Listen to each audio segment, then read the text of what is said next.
Okay, I'm gonna try and fly through this because I thought my baby was gonna sleep for me, but she's not having a good time today. She's been awake for like 4 hours for the first time in her very short life. Anyway, I wanted to make a video about my birth story because, well, first of all, just like kind of to make peace with it myself, but also because I know a lot of people have gone through something similar and a lot of people are going to. So I kind of just wanted to like raise awareness and just talk about it and talk about how not normal it was, but how normal the hospital makes a situation like that seem. I haven't made a video in a long time. I thought like YouTube was gonna be my thing, but I don't have the energy for it. It's a lot of work. But this is the only way that I felt like I could come on and like talk to just like people that I know about something like this. So if you're interested in hearing about my birth story, stick around. Before I get into it, I want to say, obviously, like I have a beautiful baby. I love her so much and I wouldn't change anything. But I just know that there were ways to avoid the situation that I was in to make it a little more seamless. But like I said, everything happens for a reason. My baby's perfect and I'm so happy with her and I'm so happy with where I am. I just kind of want to talk about it and talk about how I'll be back. So basically I wanted to talk about how different things could have been if I did them how I wanted to do them. I'm going to talk about why I had an unplanned C-section and how I think that could have been avoided and why things panned out the way that they did. So I have some notes here because usually when I sit down to do something like this, my brain just goes haywire and I forget everything I want to talk about. Okay, so my whole pregnancy, I was planning on doing a natural birth. I didn't want an epidural. I wanted the option. I knew that, like, I'm thankful that I have the option, and I knew that, you know, my mom was like, you're crazy, you're gonna want it, like, you're not gonna want to do this naturally. But I know a lot of moms that have done it naturally, either by choice or not, and I know that it's doable. And it's not that I was against an epidural, I just was scared of it. I was more scared of the needle than I was of the thought of giving birth. So I just kind of wanted to try and do it naturally and be in the moment as much as I could and be able to walk around and all of that. So basically that was my plan. I told the doctors, I was like, yeah, I want to try to do it naturally, but I still want the option. I want to be able to just listen to my body and do what my body wants. And they were all like, oh yeah, that's great. Like, love that. So that was my plan originally. I also want to note that like I didn't love my doctor that I was going to the whole time I was pregnant. It was my regular gyno, but once it became my OB through pregnancy, I wasn't very fond of the way that they did things, handled things. So like my pregnancy, doctor visits weren't always the best experience. Basically, when it came down to my final week of pregnancy, I had made it the full 40 weeks and I had an appointment like 2 days later. And they basically told me, you're healthy, you don't have any risks or anything like that. So if you want to be induced, we can induce you. And I was like, no, I don't want to be induced. Like, I want to wait as long as possible and let my body kind of do it naturally.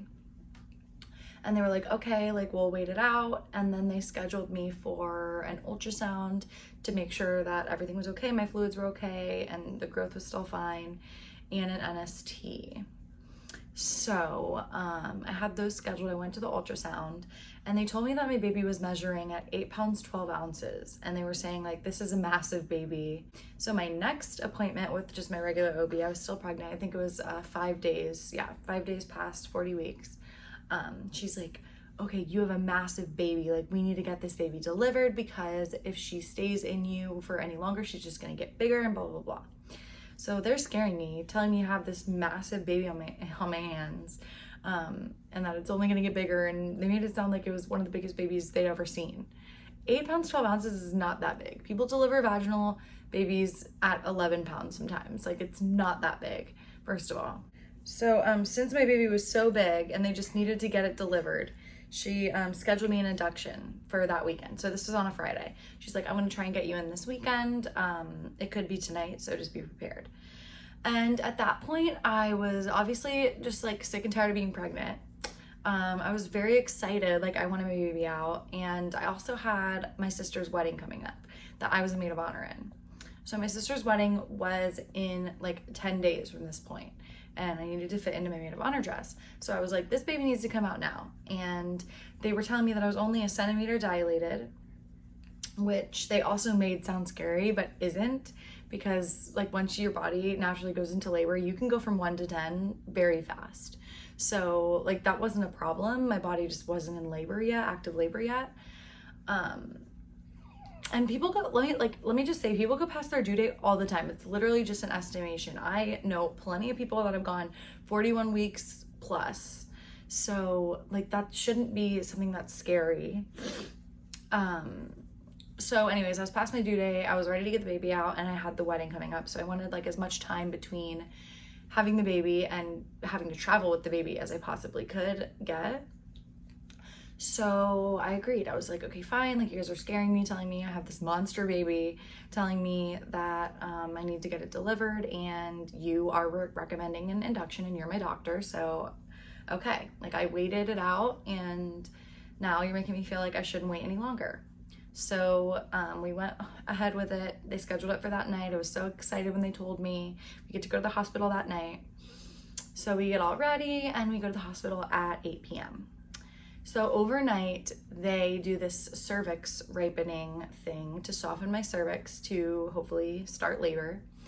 So they did that. We hung out, we slept, and then in the morning they came in. It was more like noon.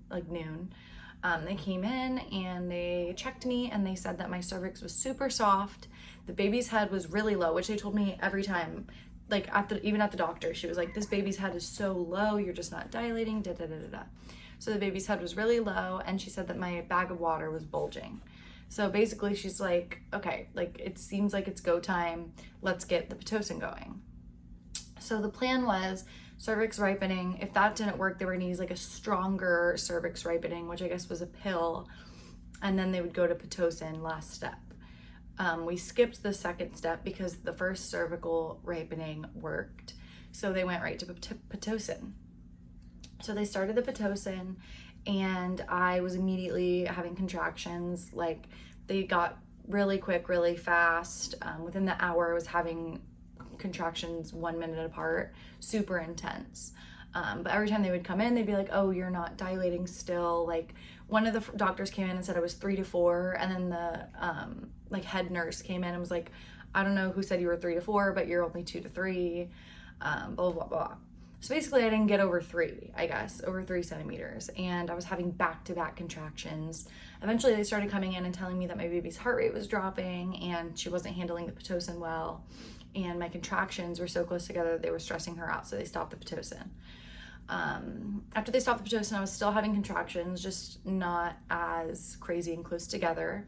And by this point, I did get the epidural because they were telling me that I wasn't dilating and all this stuff, and I was in so much pain, and I knew since I wasn't dilating, or I thought that I was going to be in labor for at least 24 more hours. Like, I thought I was in it for the long run because of how much I wasn't dilating, and they were telling me like all this is happening but I'm not dilating, and obviously you can't start pushing until you're 10 centimeters, and I was only 3 centimeters or 2 centimeters, whatever. And they were like, nothing we're doing is working, you're still not dilating, da da da da da. So that scared me. So they stopped the Pitocin, and then like a little bit later, after everything settled down, they came back and they restarted the Pitocin, and once again I was having crazy contractions and still not dilating. And they still told me that my baby's heart rate was dropping. They kept coming in and checking and saying that they're worried about the baby. They would put me in different positions and move me around to bring her heart rate back up. But all in all, they're like, the Pitocin's not working, your baby's not responding well to it, and you're having too many contractions, and your baby is just too big. That's what they said. They're like, your baby is just too big. So basically, I'm obviously like panicking, because at the beginning of the day, they were like, oh yeah, you're progressing so good. Your cervix is so soft, da da da da. And they were like, our goal is to get this baby out by 7 p.m. tonight, shift change. So like, our goal is to get this baby out before we change shifts to the night shift. So I already knew, like, that should have been a red flag to begin with. That got us excited because we were like, oh, like that must mean like things are going so well, blah, blah, blah. But that should have been a red flag. Like, you shouldn't tell your patients that you're basically trying to rush through and will do whatever you can to get this baby out before your shift changed. That was just strange, but we were just excited, you know, and listening to your doctors, and that's all that really is on your mind. So basically, after some odd hours of labor, probably 5 hours after the Pitocin was administered, they came in and they were like, your baby's heart rate won't stop dropping, she's not reacting well, and you're not doing good, so we need to do an emergency C-section. And this was like my worst nightmare. I start sobbing. I'm like, this is not what I wanted. Like, I just wanted a natural birth. Now I have like this epidural in me, and she's like, we're gonna have to pump stronger drugs into your epidural. So at least I didn't have to like get another epidural or whatever, but they were just putting more and more drugs in me, and it was just a mess. And I was obviously upset, but I was obviously like, okay, like whatever you need to do to get my baby out safely. Like, I just wanted my baby to be here. I had already been at the hospital for almost 24 hours. I was like, all right, like do what you need to do. Whatever, obviously, I'm not gonna fight that. Like, my baby's heart rate wasn't okay. So they schedule a C-section, and we do it, and I have the C-section. It was brutal. My body, I had the shakes for 3 days, like uncontrollable shakes. Like, during the C-section, I was throwing up. I was shaking completely. I asked for a rag to bite onto because I thought I was gonna get lockjaw because I was shaking and my teeth were chattering so bad. I was just completely a mess, and they were like, oh, this is normal. It's just your body reacting to the drugs and blah, blah, and the trauma and the blah, blah, blah, blah. So C-sections are super traumatic. Like, you can feel it. You just can't feel the pain of it, but you can feel the pressure. I could feel them cranking me open, and it was just like absolutely insane. I remember just like looking up and seeing the reflection of all my blood and stuff, and just being like a mess inside my head, and just like being like waiting for it to be over, just waiting. That's all you can do, and just shaking so bad. And the moment that they were like, there's your baby, and she came out, and then I heard her cry, and then Boki took her, and I was looking over and they were wiping her up, and I was like, wow, like that's the moment it becomes real. Like, you prepare and you talk about it, but it doesn't become real until that baby is out and in the world and screaming and breathing, and it's wild. So I just like start sobbing, and I'm a mess, and I'm just happy that the baby's here. But then I just have to keep laying on the table while they sew me back up, and I still have the shakes really bad. I mean, they didn't stop until I left the hospital. I was just, my body was uncontrollable, and that was the craziest feeling. The worst feeling ever is not having control over your body at all.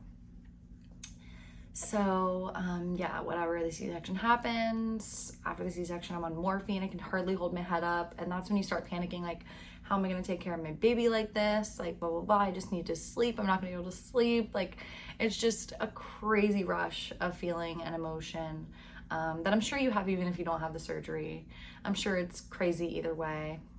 But basically, my point is that I think that the C-section could have been avoided completely if I didn't get induced. I think that inductions are done way too often. It's way too normal to get induced. It shouldn't be.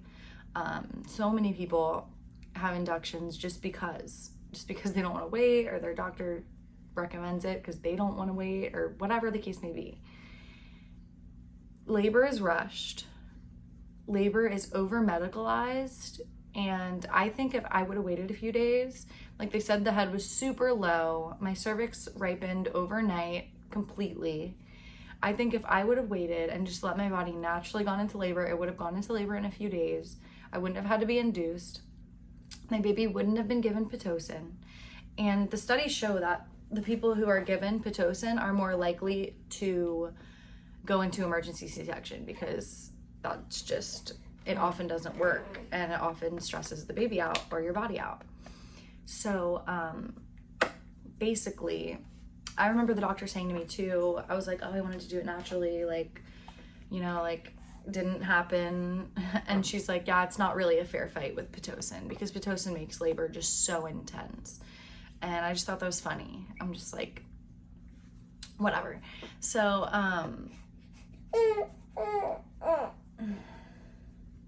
I didn't get the natural birth I wanted. I didn't even get the vaginal birth that I wanted. And I definitely think that if I waited a few more days and just let my body do it naturally, like I said, people go past their due date all the time. And it's safe to go 2 weeks past your due date before it starts getting questionable because, like your placenta, the baby could like poop in the womb, whatever. So you can go 2 weeks. And I was only 5 days past my due date. Like that's nothing. So looking back, I definitely wish I would have waited. I know that there were like other circumstances that affected my decision. Like, I had the wedding coming up and just whatever. That's not really a good excuse, but that's just like, I was stressing about it. So I was like, sure, induction, whatever, people do it all the time, I'll be fine. But I just wish I could go back and wait a few days because your body knows when it's ready. Like my body wasn't ready. Your body knows what it needs and your body will birth your baby when it's ready. People have been having births, home births, for all of humanity, centuries. So I just think that like hospitals are way too quick to induce you, give you all these drugs, rush through it, not treat you like it's the most special moment of your life. I really respect birthing centers in that way because they make you feel so special and they do so much for you. You're the only one there. They give you a freaking herbal bath afterwards. Like, I just think that the hospital honestly does too much. And like, full respect to nurses and doctors, and like your job is so hard. I get it. Like you do it all the time. You do C-sections all the time. Like they're safe. And I understand that. But I just think that we should be given the chance to naturally do things. And we shouldn't be pushed to do something that we don't want to do. And like them telling me that my baby was just too big in the doctor's office and at the hospital, telling me I need a C-section because my baby's just too big, which by the way, it was measuring at 8 pounds, 12 ounces, which is not even that big. She came out 7 pounds, 14 ounces. And I know that the ultrasounds are usually inaccurate and measure big, at least like a pound over, which is almost exactly what mine did. But like that's never an excuse for a C-section. Your baby's not too big. People deliver babies that are way bigger than that. So just that alone is like crazy to me. Like, why would you tell me that my baby is just too big? Like I'm about to have this monster baby. My baby was small, average. I was bigger than my baby when I was born. I was 7'15", she was 7'14". So it's just interesting. It's just interesting how they do that. There's no rush. Like, why do doctors always try to rush labor? Why is everything so over medicalized? Your body knows what's best. So just don't let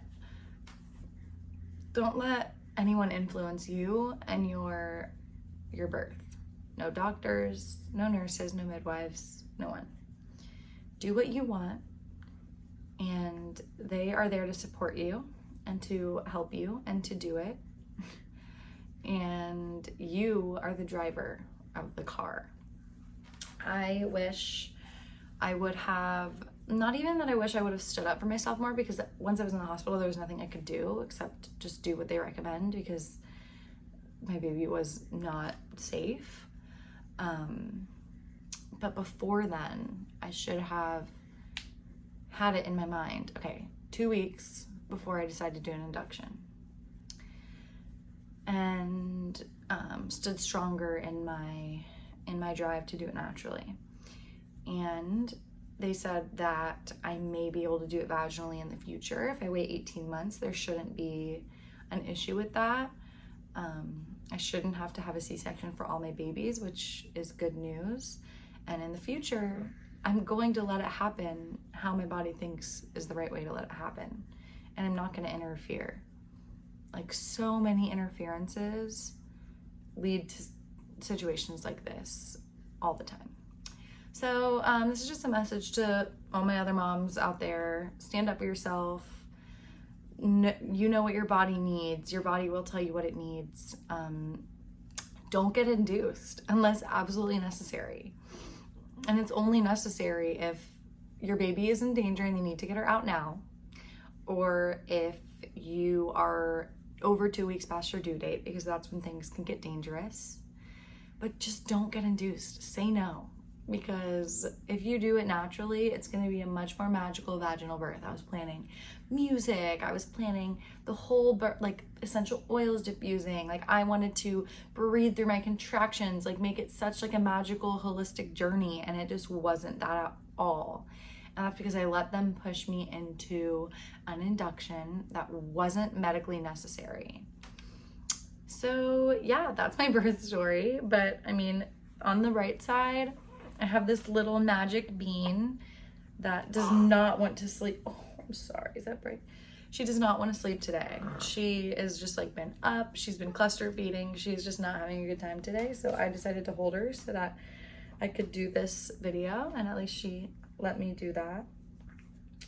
But yeah, thanks for listening to my story. I'm sure a lot of people can relate. I've already heard from a lot of people that have had unnecessary inductions, and I'm sure this is going to continue to happen to people. So just hopefully you will take something from this, and hopefully there are doctors out there that won't rush you and will make you feel special and won't do unnecessary things, because that's just kind of ridiculous. Okay, well, that's all I had to say. Let me know if you've ever had a similar circumstance, or what you think, where you stand on inductions and interference from the doctors. Okay. Peace and love.